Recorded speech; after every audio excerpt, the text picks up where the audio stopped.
What's going on, everybody? It's your boy Real, aka T Spillin'. Welcome to Spillin' All the Tea. Got some reality for you guys. Yes, here it is. The Ratchet, the Messy, Love and Hip Hop Atlanta, Season 4, Episode 1. And since it's Spillin' All the Tea, you know I gotta have some teeth. And you know what I'm gonna start doing is I'm gonna start, pulling out the cups that y'all can see. Go ahead and put that right there. I ain't ashamed to show y'all. Like me some motherfucking Pokemon. Say something if you motherfucker want to. Really don't matter, because I really don't give a fuck what y'all think about this.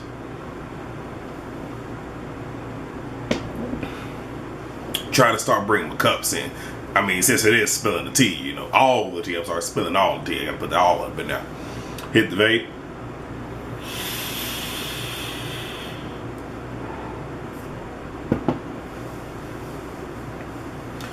Alright, y'all, so before I jump in, if you guys know how they have the theme song, and you know how they show all the girls, Love and Hip Hop Hollywood was the very first to actually show the males. Well, Love and Hip Hop Atlanta actually has Stevie J as the only male that is in there. He's the last one that you see. I'm just like, interesting. So we start out with Mimi and Stevie J. Dum da dum dum dum is Mimi, okay? And she said she got rid of Nico writing the book, and how she's managing talent with, and then more as musical talent with Stevie J, I guess, kind of being like a producer almost, so they're kind of like partnering up. Now my thing is, you was done with him, then you went to Nico. Now you done with Nico, now you relapsed. Now she not with him, but you doing business with him. Why? Honestly, why? If he calls you so much hell. So you done been with him for how long? He's the only fucking producer that you know? Miss me with the bullshit. Anyway, Stevie mentions that Jocelyn's in Puerto Rico, getting her mind right. I believe it was in his confessional. He asked Mimi about Nico, and she says nothing. Stevie wants, to offer her some of his sperm so that their daughter can have siblings. Now, my whole thing is, dude, you owe back child support. Now, mind you, you're not for the bend whole table and fuck her, but you trying to give her your sperm so you can have another child? Really?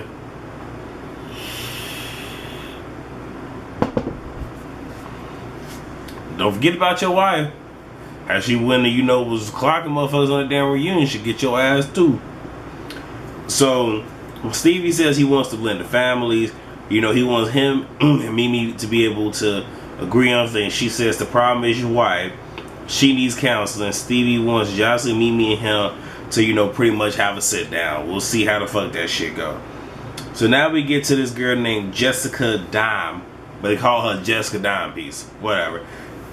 So Carly shows up again, the bitch who ain't got no storyline, who her storyline revolves around everybody else. She reminds me, you know what? That was a show that's about to wrap up. That reminds me of a Carly Red. I think is RB Divas LA. And yeah, the person that has no storyline that is using other people. Oh yeah, Stacey motherfucking Francis, but I already did a message to that hoe. But she said she wants to go see her friend because she retired from stripping, this, that, and the third. Also mentions that her and Jocelyn, they used to work together way back when in the day and shit. And then you got Don. Now, leech number motherfucking 1. I'm all about a motherfucker getting their paper and she gets her paper, but she ain't shit but a motherfucking leech. But she's there because she wants to take old girl from Miami to ATL. She's gonna manage her, because she wants her to be competition for Jocelyn. My question is, why are you so pressed? I really want to know. Something that happened between her and Jocelyn that we don't know about.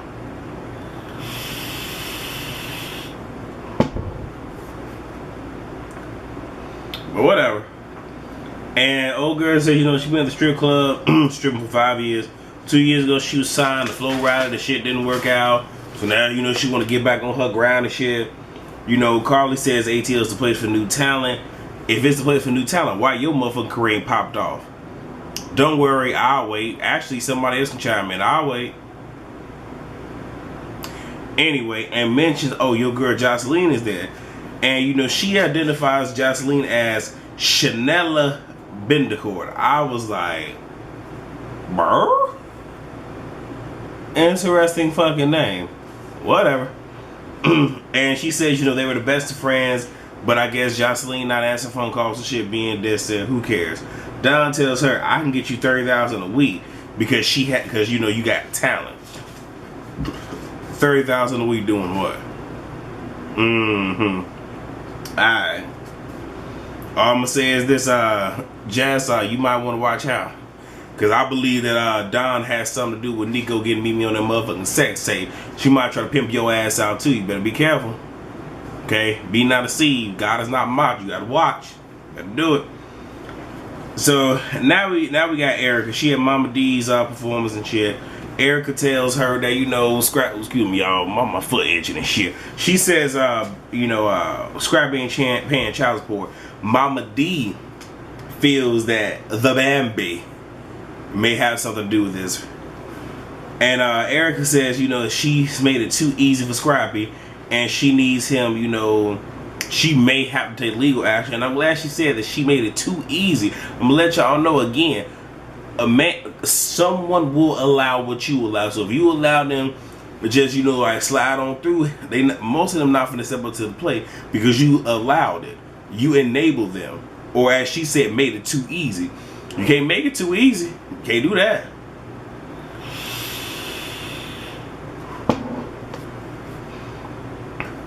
Just like parents making it too easy for their kids to stay and not get the fuck up out the house, but you know, I ain't want to gossip, so you ain't heard that from me. So, you know, okay, so now we get Scrappy. Scrappy done showed up at the event with Bambi and shit, and he says that, you know, ain't no one gonna tell him what to do. Until the courts come. Bet you they ass gonna tell you. And, you know, he happy that, you know, Mama D and Erica are getting along. He's like, finally. But he kind of mad at the dynamic almost. Hey, bruh, it is what it is. So now Mama D gets up there and performs her song. She's so happy that, you know, that took off and everything. I think everybody happy because now that she is focusing on her music and everything, that, you know, she ain't got time to meddle in more or less Scrappy business. Y'all let me know how y'all feel. So Mama D pulls Scrappy to the side and says, you know, Erica feels that Bambi has taken you off course. Yeah, last time I checked, it was not Erica that said that, Mama D, you being messy. But I'm going to say this, I'm here for Mama D. Because I'm going to let y'all know right now, regardless of how the fuck we feel about this character, one more character I'm about to mention, if it ain't for them, we have no love in hip-hop ATL. True be motherfucking told. And that's Mama D and Jocelyn. Do I like either one of them? Nah, I really don't really care for them on camera. I don't know how they are in regular real life. But they give us the right amount of drama and antics to keep us coming back. Okay. So Scrappy has been, you know, bent out of shape about the news and shit. Alright, whatever. Now we get to Rashida. You know, she says her business and marriage is on point. Alright. You know, so Mimi, Rashida, Erica, Carly, Arian, all of them, you know, they go painting. So they rehash what happened at the reunion and they talk about current events. Not finna sit here and boy y'all with that shit. So now we get Margot. She's a model, singer, and songwriter, some other shit to her name. Now she's the woman that's married to Nico. And then they mentioned they had a motherfucking open marriage. Now here's the thing, when she said that, I'm just like, made me sit here and think, okay, so the shit is open. Because it was said, I do believe he fucked around with Johnny and then moved on to, you know, motherfucking Mimi.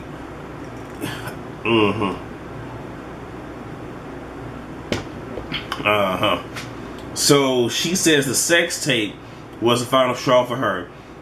Nico wants her to move to ATL from NY to work things out. Nico tells her he and Mimi, they grew feelings for each other, but what they had was a business relationship.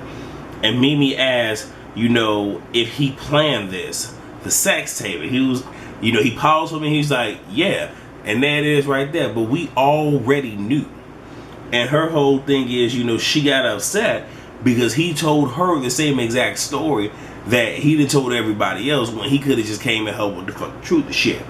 And she mentions, you know, how, you know, they'd have been through so much, so there's no reason to lie. But she also mentioned that they struggled, they were even homeless. Now, here's what I think. I think that they probably still were. And he migrated his ass right on down to ATL, hooked up with motherfucking Johnny, because I'm not mistaken, Johnny is a producer, got up under him to get some motherfucking money, did some strings for some change. Saw Mimi, saw the opportunity that was there, and then hopped and linked up with her. And again, I said, is this shit all planned out? I really do think that it is, but y'all, I'm gonna say this, y'all really have to be careful who the fuck y'all invited to y'all lives. I'm saying, I ain't trying to sit here, you know, get all preachy on y'all, but y'all gotta be real careful, cause y'all never know who or what y'all are inviting in. And I'm gonna let y'all know, sometime when you invite a motherfucker in, I'm telling you, you know, I don't know nothing about it because I ain't got it. But I guess it's like, I'm trying to figure out what would be a good example to use. I guess herpes, maybe? Where the shit go away, but it really didn't go away. It's just dormant, and then it comes back for everybody to see. That's what that is.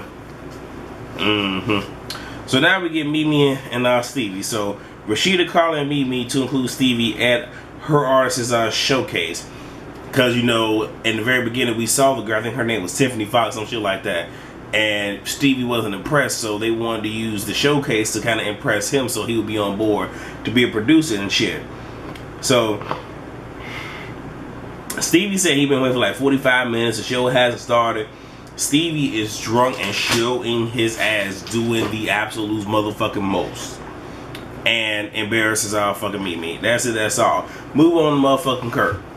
And you know, he has an office, shit's the fucking apartment, so he can do business. The 2-bedroom apartment, so he can do business. He signed a girl by the name of Ashley Nicole, signed this girl to a 5-album deal. Okay, bet you she ain't got no lick of motherfucking talent. Rashida never met her. Rashida knows nothing about the apartment, but Rashida wants a storefront, you know, for her I'm bossy business, but he says the money isn't tied up and he ain't told her. And then goes on to say that the rent is $3,500 a month. Yeah, that's what the fuck y'all motherfucking finance is going to. He on that dumb fuck shit, y'all. And Kirk said he's going to introduce the two of them at Rashida's event. All I'm going to say is this, you know, again, I don't be on Instagram like that, but apparently, you know, their relationship is not as bad as they are trying to put off on this damn camera. So if it's all for a storyline, hey, honestly, I'm really not that invested in their fucking relationship. So I may treat their relationship like Amina Towers and Peters, where move on past it.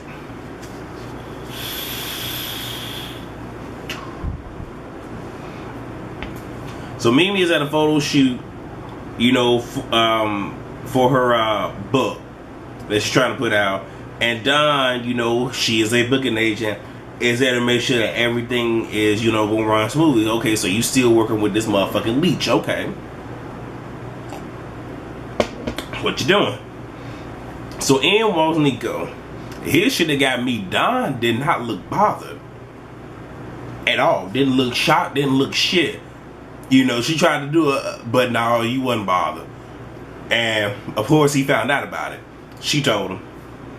And you know, Nico, you know, pretty much says he gets 25% off this book. He brought the deal to her and they signed a 3-book deal. What the fuck you gonna talk about in the other 2 books? I don't know. I mean, what the fuck we gonna do? Are we gonna sit and have a cookbook? Are we gonna sit here and say how to be a dumb delusional hoe? Is that gonna be the what is this? You know, be a dumb delusional hoe. Is that gonna be a 3rd book? I don't know. Y'all tell me what y'all think. 3-book motherfucking deal. And she claims, you know, she wasn't in her right state of mind, but she can see clearly now. Excuses. Just own your shit. Just own your shit. Just say he dicked me down so good. I got motherfucking dickmatized and shit. You know, he said jump. I said how high he handed me a sheet of paper. I signed without motherfucking thing. Just be honest. Just be honest. But it comes out that after the success of their fucking sex tape, that's when the offer got put on the table and she fucking signed it. Whatever. So, you know, they going back and forth. You know, Don is like, you know, I want y'all to work this out so we can make some money. Again, you got Leech 1, Don, and Leech 2, motherfucking Nico. Again, I swear I would not be shocked if these two were not fucking working together. Honestly, again, I'm not gonna knock nobody motherfucking hustle. I do get mad when they say they expect somebody else, but again, if your ass is dumb enough to allow yourself to be, you know, tricked into some shit, I have no sympathy for your ass. And, you know, Mimi is determined to find a way to get out of this book deal. Hopefully, I got a point that I want to make. Hopefully, I remember. So, Rashida has a cosmetic line called Poise. She's doing business from home. And she wants a storefront, you know, for the company. And she pretty much says that, you know, the business literally is paying for itself. So, having a storefront is not going to be a bad thing. Plus, you know, people can see it, makes people want to come in and buy. You know, I did a little bit of economics and shit, you know, back when I was in college and shit. And Kirk keeps saying, you know, he's pretty much keeping a lock on the motherfucking finance. My whole thing is this: you got access to it. No tea, no shade. But when she did that motherfucking video looking all preggo and shit, she dipped right into her fucking self. So why don't you just dip into the motherfucking account, get your motherfucking storefront, and keep the shit fucking pushing? Just saying, you a boss bitch. So now we get to Mimi and Stevie. So Stevie stops by, you know, so they to her house to hash shit out, you know, by the other night. Mimi mentions the blogs, how he failing drug tests, and those child support. Are you failing drug tests? My whole thing is this: Mimi, why do you care? Why?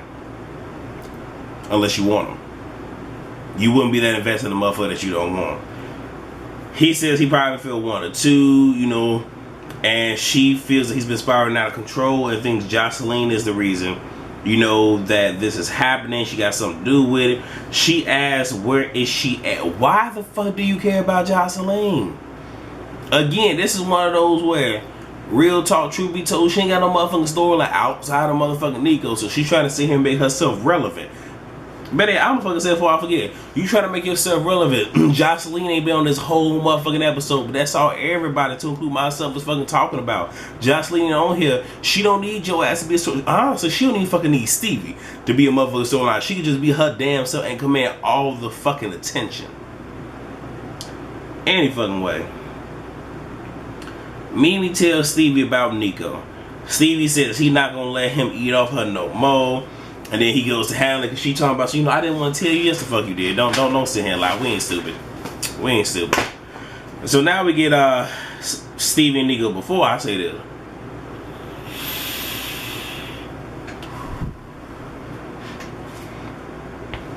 with the book and shit, if you really want Nico out your fucking life, or if you really want this shit to subside, you got 1 or 2 options. Either just go ahead, do the book, do the couple books and shit, and be done with him. It's no different than a music artist being contractually obligated to a record company to release so many albums before they can check the deuces. And you have a lot of artists that want to get out, but they cannot leave and do other music until they fulfill their obligations. So you got 1 or 2 options. Either do it, let the motherfucker get his money, you try to fuck on. Because if I was her, I would go ahead and come up with 2 bullshit ass books, drop all 3 of them, you know, within a year of each other, and keep the shit fucking pushing. Or don't fucking do it. Find something else to do. Because she can open up a new business, got a book coming out, but what happened to your damn maid service? Real talk, you know, I guess they think that we forget about shit like this. You know what I'm saying? But again, he's trying to find relevancy, have a storyline, and make money off you. Cause he gonna make money off you by this book, and he gonna make money off you by you being his storyline on this motherfucking show that he didn't even brought his motherfucking wife into it. This motherfucker finna collect the check off Love and Hip Hop and collect the check off your ass. As I done said in other motherfucking videos, to make a motherfucker irrelevant and to not give them a storyline, pay their ass dust. If he wants to make money off the book, let him make money. When he there, don't say shit to him. It's that fucking easy. It's that fucking easy. Just saying. Go ahead and wrap this shit up. So now we got Neve. Lord have mercy. I done combined they fucking names and shit. Stevie and Nico. Stevie texts Nico for them to meet up, and I'm just gonna read from down here. Damn it, why you fucking texting me and shit?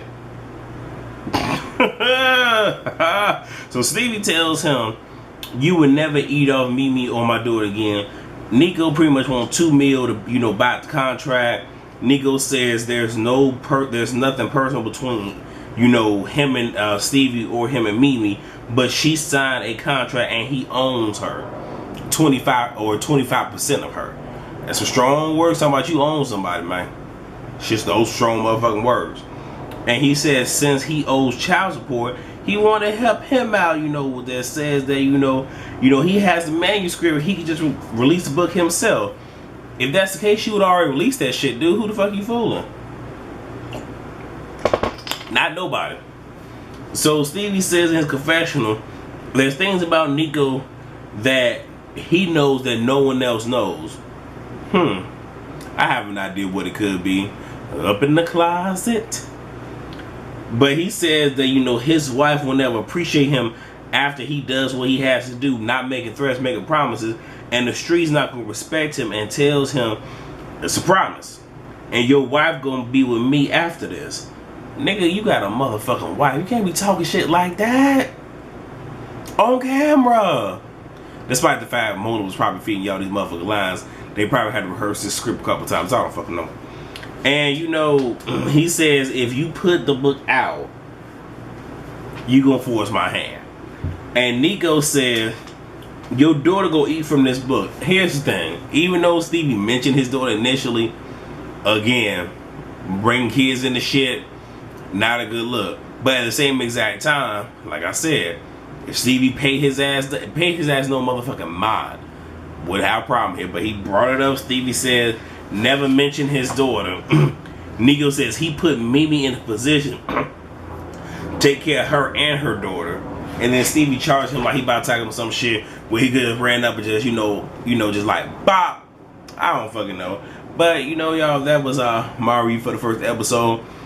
I mean, it really wasn't born all stuff. Of course, the very first episode, they gotta sit here and set the tone and set everything up for what is about to come. And of course, yeah, they cut it off right when he charged them. Wouldn't be loving hip hop if they did not leave us with a fucking cliffhanger, y'all. But I hope y'all enjoyed the video. I do apologize I didn't do a synopsis because, hey, it's the first fucking episode. I'm going to give y'all what I can give y'all. But, yeah, this is my recap for Love and Hip Hop Atlanta, Season 4, Episode 1. With this video and all others, please rate, comment, subscribe if you have not. Please share this with a family member, a friend. Share it on your social media. My social media information is in the description box down below. Again, as I always say to my old subscribers, thank you from the deepest part of my heart and my soul for rocking out with me. My new subscribers, welcome to the family. I see, you know, I'm getting new people, you know, every day. So, you know, come on, y'all, welcome. And to those who just roaming around, like I said, if you like what you see and you want to join the family, it's easy. Hit the subscribe button. You know, too easy. And there's a lot of content on this channel. It's not just rants and reviews, you know, real quick, you know, plugger. You know, I got the Spirit and Soul, give you a little bit, you know, that spiritual, you know, recharge. I got the In the Kitchen segment. I got the Tea Time Talk, where I talk about my motherfucking life and shit. So, you know, you get a little bit of everything on this motherfucking channel and shit. And, yeah, with that being said, y'all know this Spin All Tea, so I spill the tea so you guys can catch it. Bring whatever it is that you want to catch this lovely tea in. And, yeah, you guys, thank you for watching all the good jazz. And, until next time, I love you all. Thank you for the support. Peace.